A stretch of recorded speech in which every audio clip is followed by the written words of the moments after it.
अस्सलाम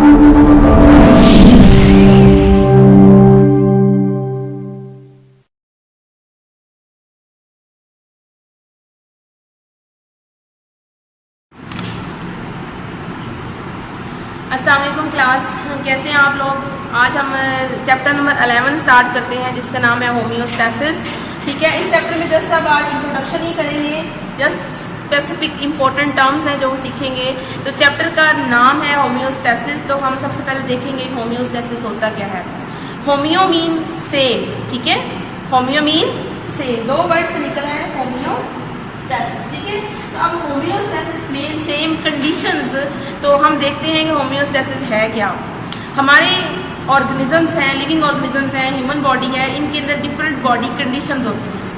अब उन बॉडी कंडीशन को एक इक्विलिब्रियम पे रखना, एक खास लेवल पे रखना, उसे हम होम्योस्टैसिस कहेंगे।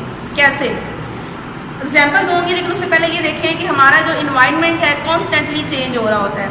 कैसे चेंज है, सबसे पहले टेम्परेचर की बात कर लेते हैं। आजकल बहुत टेम्परेचर है, कुछ दिनों बाद कम हो जाएगा, फिर बहुत ज़्यादा सर्दी हो जाएगी, फिर नॉर्मल आ जाएगा। अब फ्लक्चुएट कर रहा है, हो सकता है एट टाइम इस वक्त जब टेम्परेचर 40 डिग्री है, हो सकता है बारिश हो जाए, एकदम से टेम्परेचर डाउन होके जो है वो 30 पे पहुंच जाए। ठीक है, अब फ्लक्चुएशन तो हो रही है ना। आप लोग, आपका टेम्परेचर जो है वो आपको बहुत गर्मी लग रही है और कुछ टाइम के बाद आपने एसी ऑन किया और आपके रूम टेम्परेचर जो है वो 20 डिग्री पे पहुंच गया, 25 डिग्री पे पहुंच गया। इसका मतलब है कि आप जिस एनवायरनमेंट में आप बैठे हुए हैं उसका टेम्परेचर जो है वो 25 डिग्री है, यहाँ आपको अच्छी खासी ठंड लग रही है। इसका मतलब ये है कि टेम्परेचर जो है वो इन्वायरमेंट का कॉन्स्टेंटली चेंज हो रहा होता है। तो क्या आपकी बॉडी कुछ करती है? तो सोचने वाली बात यह है, करती है। हमारी बॉडी तो वैसे ही बहुत बड़ी अच्छी मैनेजर है, चीज़ों को मैनेज करने वाली है। तो हमारी बॉडी टेम्परेचर को कांस्टेंट रखने में, हम क्योंकि वार्म ब्लडेड हैं, आपको ये लफ्ज़ पहले सुना हुआ होगा, वार्म ब्लडेड वो जानदार होते हैं जो अपना जो कंडीशंस हैं, अपना बॉडी टेम्परेचर है वो इन्वायरमेंट के मुताबिक बार बार चेंज नहीं करते, बल्कि एक ख़ास लेवल पर ही रखते हैं। हमारी बॉडी टेम्परेचर जो है, अगर हम बात करें लिविंग ऑर्गेनिजम्स की, खास करके ह्यूमन बॉडी, मैमल्स की, तो इन सब का बॉडी टेम्परेचर जो है वो 37 डिग्री होता है। 37 सेल्सियस डिग्री मीन 98.6 फ़ारेनहाइट। ठीक है, अब ये टेम्परेचर हमारी बॉडी का हमेशा रहता है और आपको पता है ये ऑप्टिमम टेम्परेचर है। 9th क्लास में आपने पढ़ा था कि ऑप्टिमम टेम्परेचर जो है वो एंजाइम के लिए बहुत ज़रूरी होता है। हमारी बॉडी में हर फंक्शन एंजाइम की हेल्प से हो रहा है। अगर टेम्परेचर जो है वो 37 डिग्री रहेगा तो एंजाइम अपना बेहतरीन काम कर पाएंगे। अगर ऐसा नहीं होगा तो वो अपना बेहतरीन काम नहीं कर पाएंगे। ठीक हो गया, तो अपना काम नहीं कर पाएंगे तो वो मर जाएंगे, डिग्रेड हो जाएंगे, डीनेचुरेशन हो जाएगी उनकी, जिस वजह से क्या होगा कि हम बीमार हो जाएंगे या कोई बॉडी को कोई स्ट्रेस या कोई बहुत सीरियस किस्म की प्रॉब्लम हो जाएगी। ठीक है, तो इसका मतलब है कि हमारी जो बॉडी है हमारे टेम्परेचर को रखती है। क्योंकि इसकी जितना समझाऊंगी बात लंबी हो जाएगी। अगर इस वक्त गर्मी है, तो मुझे गर्मी लग रही है, तो मेरे स्वेटनिंग हो रही है। ठीक है, अब स्वेटनिंग क्यों हो रही है?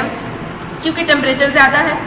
मेरी बॉडी का 37 डिग्री रहना है, बाहर टेम्परेचर ज़्यादा है, अंदर जो है वो कम है।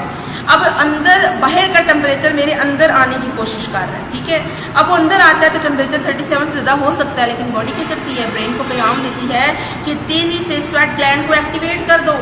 स्वेट ग्लैंड क्या करते हैं, उस हीट को खींच कर स्किन के पास ले जाते हैं और स्किन के जरिए वेपर, वाटर वेपर बनाकर स्किन से बाहर रिमूव कर, जो वो स्किन के बाहर हीट वेपर आते हैं वो गैस सी होती है, यानी वेपर्स की फॉर्म में होती है, जो बाहर आती है टेम्परेचर डिफरेंस की वजह से वो स्किन के ऊपर ड्रॉपलेट बन जाते हैं, कतरे बन जाते हैं ना पानी के। अब वो पसीना कहलाता है, स्वेट। ठीक हो गया, अब उससे हमारी बॉडी कूल हो जाती है। आप फील करिए करें कूल कैसे होती है, आप ठंडा ठंडा फील होता है। ऐसा करने से हमारा टेम्परेचर 37 डिग्री मेंटेन रहता है। इस तरह सर्दियों में भी हम अपने डिफरेंट मैकेनिज्म यूज़ करते हैं, इसको फिर डिटेल से डिस्कस करेंगे जो जो आगे टॉपिक आएगा। तो बात कहने की मतलब है कि बॉडी ने टेम्परेचर को मेंटेन किया ना, कितना, 37 degree.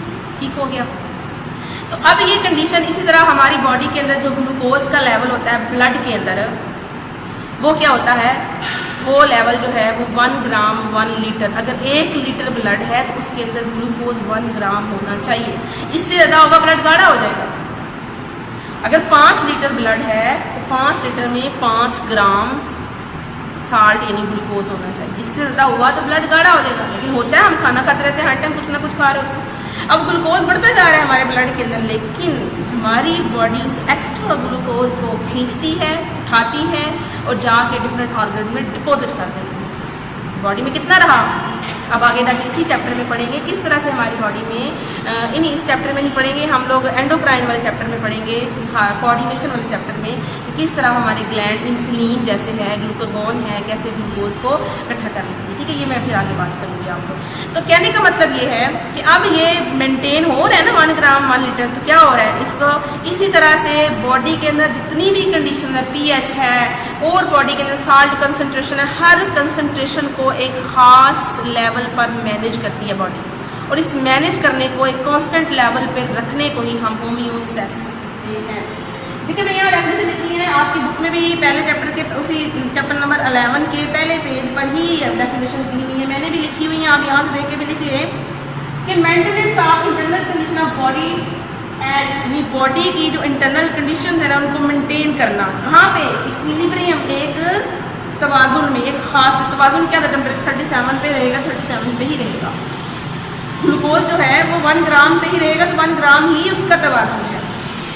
According to the changing external, जितनी मर्जी बाहर एनवायरनमेंट चेंज होती रहे, उसके चेंज होने के बावजूद भी टेम्परेचर या कोई भी और चीज़ बॉडी कंडीशन वो मेन कांस्टेंट रहे, इक्विलिब्रियम पर रहे, वो होम्योस्टैसिस है। यहाँ मैंने एग्जाम्पल आपको बॉडी टेम्परेचर की भी बता दी है, एक एग्जाम्पल मैंने ब्लड ग्लूकोज लेवल भी समझा दी है। ठीक है, आप ये होम्योस्टैसिस में दोनों एग्जाम्पल कोट करेंगे। ठीक हो गया। अब अगली जो टर्म है हमारे पास ऑस्मो रेगुलेशन, वो मैंने समझा दिया है। अगर हमारी बॉडी सॉल्ट और वाटर, देखिए अगर हम पानी ज़्यादा पीते हैं तो हमें यूरिन ज़्यादा प्रोड्यूस होता है। ठीक है, आप ज़्यादा पानी पी रहे हैं तो यूरिन ज़्यादा प्रोड्यूस होगा, बार बार वॉशरूम जा रहे हैं आप, तो अब यूरिनेशन हो रही है क्योंकि एक्स्ट्रा पानी बॉडी को नहीं रखना। और अगर हम पानी नहीं पी रहे, ठीक है, उस दिन हमारा यूरिन नहीं प्रोड्यूस हो रहा। क्यों नहीं हो रहा? क्योंकि बॉडी को पानी चाहिए ना, कि पानी बिल्कुल बॉडी में नहीं है, ये नहीं खत्म हो गया। लेकिन अगर नहीं है तो बॉडी सेव कर लेती है ताकि ये ना हो बिल्कुल बॉडी फेंट हो जाए। ठीक है, तो बॉडी पानी को भी मेंटेन करती है, सॉल्ट को भी मेंटेन करती है। तो वाटर और सॉल्ट को जब अपनी बॉडी मेंटेन कर रही होती है तो इस कंडीशन को हम कहते हैं ऑस्मो रेगुलेशन। ठीक है, इसी टॉपिक में ऑस्मो रेगुलेशन को इसी चैप्टर में डिटेल के साथ पढ़ेंगे। थर्मो रेगुलेशन मैंने आपको समझा दिए सारी एग्जाम्पल देके, जब बॉडी टेम्परेचर को मेंटेन, देखें होम्योस्टैसिस की बात हो रही है ना, आगे ये इसकी आगे टाइप्स हैं। होम्योस्टैसिस की एक टाइप है ऑस्मो रेगुलेशन, एक टाइप है थर्मो रेगुलेशन, एक टाइप है एक्सक्रीशन। यानी ये बॉडी अगर ऑस्मो रेगुलेशन करे तो है होम्योस्टैसिस, अगर बॉडी थर्मो रेगुलेशन करे तो है होम्योस्टैसिस। लेकिन अगर स्पेसिफिकली अगर सबकी बात कर रही हूँ तो कलेक्टिवली होम्योस्टैसिस है। लेकिन अगर सिर्फ वाटर और सॉल्ट की बात कर रही हूँ तो वो क्या है? Osmo regulation. अगर सिर्फ टेम्परेचर की बात कर रही हूँ तो वो थर्मो रेगुलेशन। और अगर ये सारे एक्शन होने के बाद, एक्टिविटीज़ होने के बाद अगर क्या हो कि जो फालतू प्रोडक्ट प्रोड्यूस होता है हमारी बॉडी में, इन हर एक्शन जो हो रहे होते हैं, एक्टिविटीज़ हो रही होती हैं, मेटाबॉलिक एक्टिविटीज़, उन सब की एक्टिविटीज़ के होने की वजह से हमेशा एक ऐसी चीज़ें प्रोड्यूस होती हैं जो बाई प्रोडक्ट होती हैं, जो बॉडी को नहीं चाहिए होती। उनको हमने लफ्ज़ बोला होता है मेटाबॉलिक वेस्ट, फालतू। देखिए आप घर में जो हर वो चीज़ जो आपको नहीं चाहिए बास्केट में डाल दी जाती है, वो आपका कूड़ा करकट है, आपका गार्बेज है, उसको बाहर ही फेंकना है। तो आपकी बॉडी में भी कुछ वेस्ट जमा होता जाएगा, उसको आपकी बॉडी ने बाहर रिलीज़ करना ही करना है। अब उसको बॉडी ने बाहर रिलीज़ करना है, तो उस वेस्ट मेटाबॉलिक को जो बाहर रिमूव कर रही है ना बॉडी, क्यों रिमूव कर रही है? क्योंकि होम्योस्टैसिस कर रही है ना, बॉडी की कंडीशन को मेंटेन रखना। अगर आप रिमूव नहीं करेंगे यूरिया, यूरिक एसिड, तो बॉडी में इकट्ठा हो जाएगा, आप बीमार हो जाएंगे। तो नहीं रखना आपको।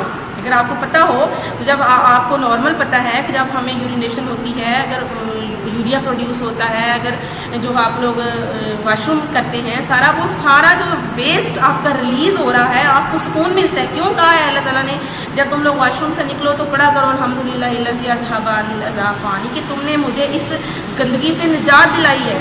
और हम खुद भी बहुत सुकून फील कर रहे होते हैं। क्यों कर रहे होते हैं? क्योंकि हमारे अंदर से गंदगी निकल गई है। तो ये क्या किया है? हमारी बॉडी ने मेंटेन किया है ताकि इस एक्स्ट्रा को निकाले और हमारी बॉडी को बैलेंस पर लेकर आए। ठीक है, तो ये भी होम्योस्टैसिस ही है। लेकिन अगर ये रिमूव कर रहे हैं तो हम इसे कहेंगे एक्सक्रीशन। ठीक हो गया। In which metabolic waste are remove from the body to maintain the internal metabolism maintain कर सके, फालतू मवाद को बाहर निकाल सके, इसको कहेंगे एक्सक्रीशन। और इसके साथ पे एक बॉक्स बना होगा जिसमें मेटाबॉलिक वेस्ट की तारीफ लिखी हुई है, वो भी आप याद कर लीजिएगा। ये तो थी इसकी इंपॉर्टेंट टर्म्स। इसके बाद कल से हम स्पेसिफिकली प्लांट्स में देखेंगे। तो यहाँ आज तक इसका इंट्रोडक्शन था, कल आगे से पढ़ेंगे।